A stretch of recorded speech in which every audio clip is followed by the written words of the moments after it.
ये पत्रकारों पर सम्मन भेजना, पत्रकारों को गिरफ्तार करना, ये सबसे बड़ा लोकतंत्र पर हमला है, जिसके विरोध में आज ये विरोध मार्च किया। जिस तरह से विपक्ष के नेताओं के ऊपर जिस तरह से सम्मन भेजने का काम, उनको डराने का काम, उनको धमकाने का काम, यहाँ तक कि पत्रकारों को भी नहीं छोड़ा जा रहा है, पत्रकारों को भी इस तरह से सम्मन भेजा जा रहा है, उनको भी इस तरह से डराया धमकाया जा रहा है। तानाशाही प्रधानमंत्री के से सवाल जब उन्होंने पूछ रहे हैं, अभिसार शर्मा चाहे वो अग्निवेश हो, चाहे वो भाषा सिंह हो, तो उनके ऊपर ईडी, सीबीआई और आईटी जैसे संस्थाओं को लगाया जा रहा है कि जो चला जाता है बीजेपी में कितनों भ्रष्ट का नहीं हो, वो ठीक हो जाता है, और जो उसका विरोध कर रहा है वो या और भी इस तरह की एजेंसियां हैं, केंद्रीय एजेंसियां हैं, उन लोगों को दबाव देकर जिस तरह से विपक्ष के नेताओं के ऊपर जिस तरह से सम्मन भेजने का काम, उनको डराने का काम, उनको धमकाने का काम, यहाँ तक कि पत्रकारों को भी नहीं छोड़ा जा रहा है, पत्रकारों को भी इस तरह से सम्मन भेजा जा रहा है, उनको भी इस तरह से डराया धमकाया जा रहा है, प्रताड़ित किया जा रहा है। ये कहीं से भी सही नहीं है। इसीलिए आज हम लोग यहाँ ज्ञापन सौंपने के लिए आए हैं।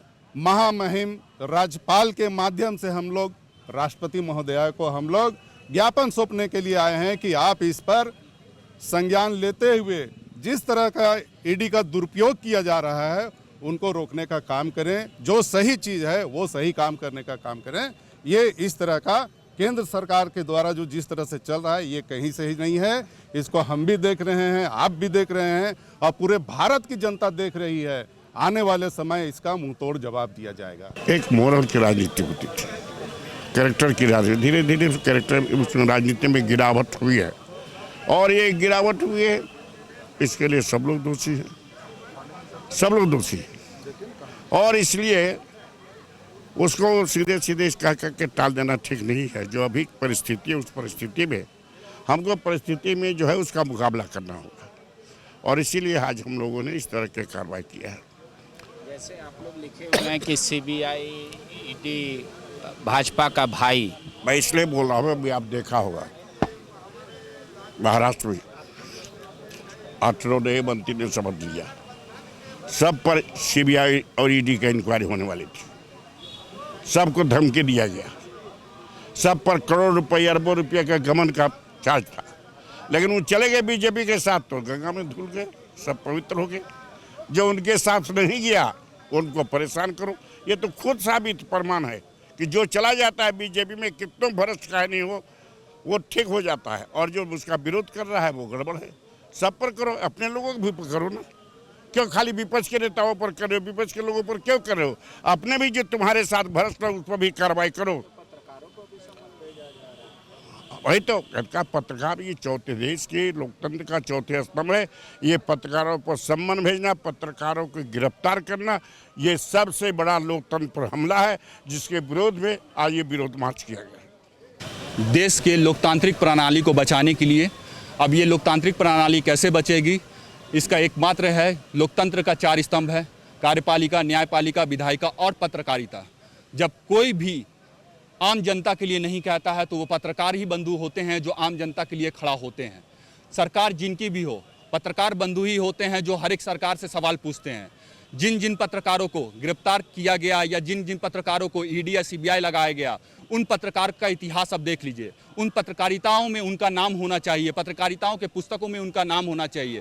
उनके जीवन शैली को अगर देखिए तो जितने भी प्रधानमंत्री हुए हैं या जितने भी सरकारें आई हैं, उन सारी सरकारों से उन्होंने सवाल पूछा है और आम जनता के लिए उन्होंने कार्य किया है। अपना संपूर्ण जीवन उन्होंने संपूर्ण देश को समर्पित किया है।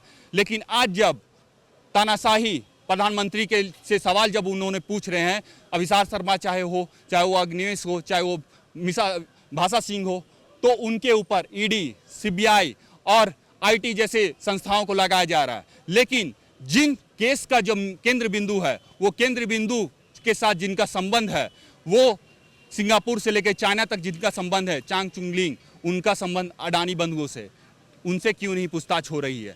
एक गेस्ट फैकल्टी से क्यों पूछताछ हो रही है जो केवल एक गेस्ट फैकल्टी के रूप में पत्रकारिता वहां दे रहे थे? और साथ ही साथ विपक्ष के जितने भी नेता हैं जो संसद से लेकर सड़क तक लोगों की आवाज को बोल रहे हैं, बता रहे हैं, उनके आवाज को दमन करने के लिए उन्हें किसी तरह परेशान करने के लिए आईटी, सीबीआई और ईडी को लगाया जा रहा है।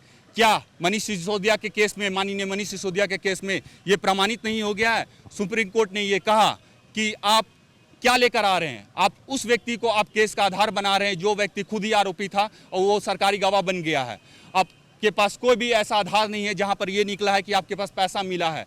आप जो पैसा का बात कहते हैं, पहले 100 करोड़, फिर आप कहते हैं 10 करोड़, फिर आप कहते हैं 1 करोड़। आपने जो आधार बनाया वो कहाँ है, वो दिखलाइए।